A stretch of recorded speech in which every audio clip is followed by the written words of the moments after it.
নমস্কার, আমি সুশ্বেতা। আজ একটা ভিন্ন স্বাদের আবৃত্তি পাঠ করব, যেটা হচ্ছে কাদম্বরী দেবীর সুইসাইড নোট। কাদম্বরী দেবীর সাথে রবীন্দ্রনাথের শুধুই মাত্র এই বন্ধুত্ব সম্পর্ক ছিল। আমি কোনো সমালোচনায় যাচ্ছি না, কোনো কন্ট্রোভার্সিতে যাচ্ছি না। আমি যতটুকু ইন্টারনেটের সুবাদে জানতে পেরেছি সেইটুকুই আর কি তুলে ধরছি, তাতে করে এই আবৃত্তিটা বুঝতে সুবিধা হবে। তো যাই হোক, এর থেকে বেশি কথা না বাড়িয়ে আমি শুরু করছি। ভুল ত্রুটির জন্য আমি ক্ষমা প্রার্থী। শয়নকক্ষে দরজার পিছন দিকে একটা পূর্ণাঙ্গ আয়না লাগানো আছে। সদ্য স্নান সেরে এসে সেই আয়নার সামনে দাঁড়িয়ে চুল আঁচড়াচ্ছেন কাদম্বরী, গান গাইছেন গুনগুনিয়ে। আজ তার মনে বেশ একটা লঘু প্রসন্নতা ছড়িয়েছে। কাদম্বরী শুধু একটা জাম রঙের শাড়ি পরে আছে, মাথার চুলে একটা বেশ বড় আকারের নতুন চিরুনি। আয়নার ভেতরের কাদম্বরী দেখছেন মানুষ কাদম্বরীকে। অনেকদিন পর তিনি সম্পূর্ণ সুস্থ বোধ করছেন। মুছে গেছে চোখের নিচের কালিমা, ত্বকে এসেছে মসৃণ ঔজ্জ্বল্য। চিরুনির ডগায় সিঁদুর মাখিয়ে সিঁথিতে লাগাতে লাগাতে কাদম্বরী হঠাৎ চোখ দুটি ঘুরিয়ে মুচকি হাসলেন। আয়নার সামনে বেশিক্ষণ দাঁড়ালেই নানান রকম ছেলে মানুষই করতে ইচ্ছে যায়। যেবারে তিনি স্বামী ও কনিষ্ঠ দেবর্তের সঙ্গে অলিক বাবু নাটকে হেমাঙ্গিনী সেজেছিলেন, তাতে এরকম একটি ভঙ্গি ছিল। জ্যোতিরিন্দ্রনাথ তখন বলতেন, তুমি রোজ কিছুক্ষণ আয়নার সামনে দাঁড়িয়ে পাঠ করবে, তাহলে দেখবে অভিব্যক্তিগুলো আরো স্পষ্ট হবে। আয়নার সামনে এরকম পাঠ অভ্যেস করার সময় রবি এসে মাঝে মাঝে দাঁড়াতো পিছনে।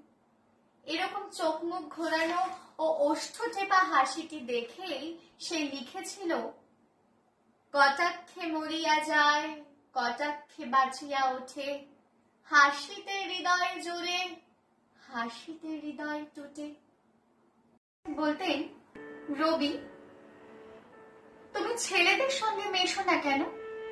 তোমার বাইরের কোনো বন্ধু নেই? সেই রবিরা দেখুন দেখাই পাওয়া যায় না। তার অনেক বন্ধু। আজ দেখা হবে। আজ অনেক দিন বাদে সবাই মিলে একসাথে আমোদ আহ্লাদ করা হবে। বহু পরিশ্রম ও অর্থ ব্যয়ের পর জ্যোতিরিন্দ্রনাথের প্রথম জাহাজ জলে ভেসেছে।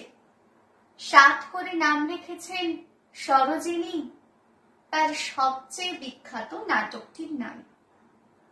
আর কয়েকদিনের মধ্যেই জাহাজটি পূর্ববঙ্গে যাত্রা করবে বাণিজ্যিকভাবে। রাতে আজ হবে এক পারিবারিক উৎসব। দুদিন ধরেই ওই জাহাজে জ্ঞানদানন্দিনী, রবি ও জ্যোতিরিন্দ্রনাথ রয়েছেন। ওরা কাজে ব্যস্ত ঠিকই, কিন্তু একসাথে কাজ করার আমোদও তো আছে। তার থেকে বাদ করেছেন কাদম্বরী। এই চিন্তার যন্ত্রণা তার মনে কাটার মতো বিঁধে আছে। তবু কাদম্বরী ঠিক করেছেন, আজ আর মনে কোনো গ্লানি রাখবেন না। আজ পারিবারিক উৎসবে তিনি যোগ দেবেন খোলা মনে। জাহাজটি রয়েছে শ্রীরামপুরে। শুধু তাকে নিয়ে যাওয়ার জন্যই তার স্বামী আসবেন এতটা পথ। ধুয়ে নিয়ে কাদম্বরী শাড়ি বদলাতে লাগলেন। কত শত মূল্যবান শাড়ি জমে আছে, পরাই হয় না। বাড়ি থেকে না বেরোতে হলে এইসব জমকালো শাড়ি আর কে পরে? জ্যোৎস্না রাতে নীল রং বানায়। বেশ কিছু শাড়ি ঘাটাঘাটি করে কাদম্বরী পছন্দ করলেন গাঢ় নীল রঙের নয়ন সুখ সিল্কের শাড়ি। আলতা দাসীকে আগে থেকে খবর দেওয়া ছিল, সে এসে দুপায়ে আলতা পরিয়ে দিয়ে গেল। তারপর কাদম্বরী একসাথে 12টি ধূপ জ্বালিয়ে সেই ধূপের ধোঁয়া লাগালেন তার চুলে। ভুরুতে দিলেন কাজল, সুরমা আঁকলেন চোখে। দুই বগলের নিচে বেশ কিছুক্ষণ চেপে ধরে রাখলেন কয়েকটি করে চাপার ফুল। আতর কিংবা বিলিতি সুগন্ধের চেয়ে এই সবই কাদম্বরীর পছন্দ। খোপায় ঝুললেন মালা জুয়ের। কাদম্বরী আবার দাঁড়ালেন আয়নার সামনে। নিজের রূপ নিয়ে গুমর করতে নেই। তার মনে পড়ল, বেশ কিছুদিন আগে তাকে সাজতে দেখে রবি বলে উঠেছিল, অশোক বসনা যেন আপনসি ঢাকা আছে আপনার রূপের মাঝার। রেখা রেখা হাসিগুলি চমকিয়ে রূপেতেই লুকায় আবার। আজও কি এরকম সাজ হয়েছে? বেশি বেশি হয়ে যায়নি তো? রূপেতেই রূপ লুকিয়েছে নাকি? ভাবতে ভাবতে তিনি দারুণ চমকে উঠলেন। কোকিল ডেকে উঠল 6 বার। তাহলে তো সময় হয়ে গিয়েছে। সিঁড়ি থেকে শোনা যাচ্ছে তার স্বামীর পদশব্দ। দরজা খুলে তিনি বললেন, হুলোর মা, দেখো দেখি কেউ এলো। সিঁড়ি থেকে কেউ উঠে আসছে না তো। কোকিল, নির্দয় কোকিল খালি ডেকেই চলে।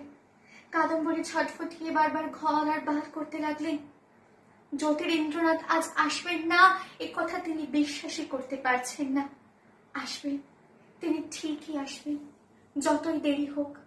2 হাতে মুখ চাপা দিয়ে কাদম্বরী ঝাঁপিয়ে পড়লেন বিছানার উপর। দেওয়ালের কোণে জ্যোতিরিন্দ্রনাথের রূপ বাঁধানো ছবি রাখা আছে। ছুটে গিয়ে কাদম্বরী ঠাই ঠাই করে মারতে লাগলেন তার এতকালের সাধের দর্পণে। ঝনঝন শব্দে চূর্ণ বিচূর্ণ হয়ে গেল তার সাধের দর্পণ। মেঝেতে ছড়িয়ে গেল কাজ। কাল্পনিক কোনো শব্দ শুনে তিনি চেঁচিয়ে উঠলেন, কে কে? কেউ না, কোনো সাড়া নেই। বাজ পাখির মতন তীক্ষ্ণ কুটির দৃষ্টিতে তিনি চেয়ে রইলেন বন্ধ দরজার দিকে। তারপরে আপন মনে বললেন, কেউ না, বুঝি বাতাস। আজ থেকে বাতাস, তুমি আমার কেউ না। মধ্যরাতের জ্যোৎস্না, তুমি আমার কেউ না। বারান্দায় যত ফুল ফুটে আছো, তোমরা আমার কেউ না। কাদম্বরী অসহিষ্ণু ভাবে মাটিতে পা ঠুকে ঠুকে বলতে লাগলেন, আমি যাব, আমি যাবই। ওদের আনন্দ উৎসবের মাঝে আমি জোর করে বসবো। ইচ্ছে মতন পাখি হতে পারলে কত সুবিধে ছিল। একবার আকাশে উড়াল দিলে পথ চেনার কোনো অসুবিধে আর নেই। কাদম্বরী ছুটে গেলেন পাশের ঘরে। চাবি দিয়ে খুললেন দেয়াল আলমারি। তার থেকে বার করলেন একটা গয়নার বাক্স, চন্দন কাঠের তৈরি, ওপরে হাতির দাঁতের কারুকাজ করা। এই পেটিকায় স্বর্ণালঙ্কার নেই, শুধু হিরে, চুনি, পান্না, মুক্তোর মালা। তার থেকে বার করলেন একটা কাগজের মোড়ক। তাতে রয়েছে 4খানা কালো বড়ি। বিশু নামে এক কাপড়ুলের কাছ থেকে এই সমস্ত সংগ্রহ করে রেখেছেন কাদম্বরী। সে ঘুমের ওষুধ দেয়। একটু ঘুম, বেশি ঘুম, গহন ঘুম, মরণ ঘুম। এই গয়নার বাক্সের মধ্যেই সযত্নে রক্ষিত আছে 3খানি চিঠি। এর মধ্যে কাদম্বরী একটা পেয়েছেন ধোপার কাছে কাপড় কাচতে দেওয়ার আগে জ্যোতিরিন্দ্রনাথের চোপড়ার পকেটে। অন্যগুলি এক বৃহৎ-আকার অভিধানের ভাঁজে। 3টে চিঠি একই মেয়েলি হস্তাক্ষরে লেখা। সম্বন্ধনে প্রাণাধিকেশে, তলায় কোনো নাম নেই। কাদম্বরী এই চিঠিগুলোর কথা কখনোই তার সর্বগুণান্বিত ব্যস্ত বিখ্যাত স্বামীকে বলতে পারেননি। 3খানা চিঠি তিনি আবারও পড়লেন। তার ঘন ঘন নিঃশ্বাস পড়তে লাগলো। সমস্ত রোমকূপে এক জ্বালার অনুভূতি। অত্যুজ্জ্বল হয়ে গেল 2 চক্ষু। চিঠিগুলি মাটিতে ছুঁড়ে ফেলে দিয়ে তিনি একসাথে 4টে গুলি খেয়ে ফেললেন। জল পান করলেন 2 গেলাস। পাখির ঠানার মতন হাত দুটি ছড়িয়ে তিনি নাচতে লাগলেন সারা ঘর। ভাঙা কাঁচ পায়ে পিঠে যাচ্ছে, কোনো হুঁশ নেই। তার মুখ হাসিতে উদ্ভাসিত। বিশু একটা মোটে কুড়িয়া খেতে বলেছিল, 4টে খেয়ে শরীর কি হালকা লাগছে। পা দিয়ে ফোঁটা ফোঁটা রক্ত পড়ছে। তাতে যেন আলপনা আঁকা হয়ে যাচ্ছে সাদা মার্বেলে। কাদম্বরী আজ নাচছেন। কেউ কোনো দিন তার নাচ দেখেননি। নাচতে নাচতে খুলে ফেললেন শাড়ি। পরনে রইল সেমিজ।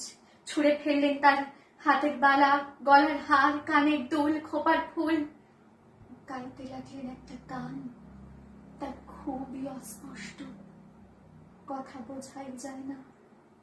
এক উচ্ছ্বসিত জলপ্রপাতের মতন কান্নায় আন্দোলিত হলেন কাদম্বরী। আত্মোৎসবে বলতে লাগলেন, রবি, রবি, আমি চলে যাচ্ছি। তোমার কবিতা, গান, তোমার রচনার মধ্যে দিয়ে আমি নিজেকে খুঁজে পেয়েছি। রবি, নতুন বৌঠান আজ পুরাতন হয়ে গেছে। সেই পুরাতন আজ বিদায় নিচ্ছে। আর দাঁড়াতে পারলেন না কাদম্বরী। তার শরীরটা দুমড়ে মুচড়ে ভেঙে পড়ল কঠিন পাথরে। জোর শব্দে তার মাথা ঠুকে গেল। ঝাল লণ্ঠন জ্বলতেই লাগলো। প্রতি ঘন্টায় ডেকে গেল কোকিল।